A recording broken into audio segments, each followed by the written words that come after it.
अस्सलाम वालेकुम। उम्मीद करता हूँ आप सब ठीक होंगे। Here Talha Mazhar currently studying as third year MBBS student in Nishtar Medical University. देखिए, उसके बाद जो हमारे पास इंटीरेस्ट में एक और मेन चीज होती है वो होती है गुड नोट्स।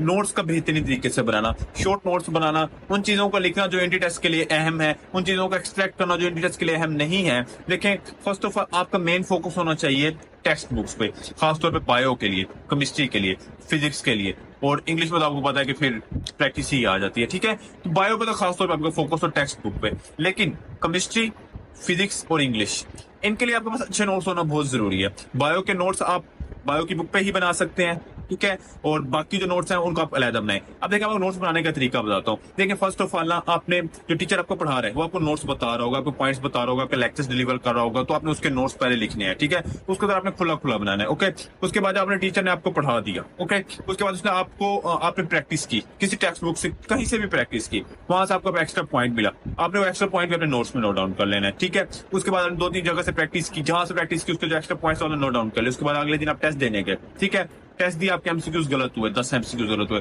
आपको 10 एमसीक्यूज की रीजन पता लगी, उस रीजन पता लगा कि ये चीज आपके लिए नई थी जो आपको नहीं पता थी, तो आप वो रीजन अपने नोट्स में लिख लेंगे। ठीक है, जितने आपके टेस्ट हो रहे हैं, जितनी आप प्रैक्टिस कर रहे हैं, जहां से आप प्रैक्टिस कर रहे हैं, वो आप अपने नोट्स में लिखते जाएंगे। इसके क्या फायदा है? एक नोट्स आपके बहुत जबरदस्त बन रहे हैं, उसके बाद आपको वो जो बुक्स जहां से प्रैक्टिस कर रहे हैं, कुछ माइनर बुक्स होती हैं, उन माइनर बुक्स को दोबारा नहीं पढ़ना पड़ेगा आपको। जो आपके डिस्कशन में पॉइंट्स आपसे गलती हुई थे वो आपको याद रहेंगे। ठीक है, तो नोट्स बहुत अच्छे होने चाहिए। इस तरह जो बायो के पॉइंट्स होगा बायो की बुक पे ही लिख लेंगे। ठीक है, अच्छा, उसके अलावा जो हमारे पास बुक्स का एज फार एज कंसर्न की बुक्स कौन कौन सी पढ़नी है, सिर्फ पंजाब की पढ़नी है, फेडरल की पढ़नी है, कौन कौन सी पढ़नी है? देखें, मैं आपको पहले बता चुका हूँ कि ना, प्रैक्टिस का तो आपको जहां से भी मौका मिलता है ना, जहां से भी आपको प्रैक्टिस का मौका मिलता है वहां से लाजमी करें। ठीक है, लेकिन बेस्ट जो बुक्स हैं एंटी टेस्ट के लिए, वो हर सब्जेक्ट की एक स्पेसिफिक बुक भी बताऊंगा मैं आपको नेक्स्ट वीडियो में जब सब्जेक्ट वाइज बनाऊंगा। लेकिन जनरल जो बुक्स है जिस अकेडमी में आप पढ़ें, कोशिश करें कि उन्हीं की प्रैक्टिस कर लें। लेकिन अगर आप हर जगह की प्रैक्टिस कर सकते हैं, एज ए फ्रेशर बस टाइम कम होता है, लेकिन अगर टाइम मैनेज कर लेते हैं, हर जगह की बुक्स की प्रैक्टिस कर सकते हैं, तो हर जगह की कर लें। लेकिन मैं बेस्ट बुक्स जो आपको प्रैक्टिस करनी चाहिए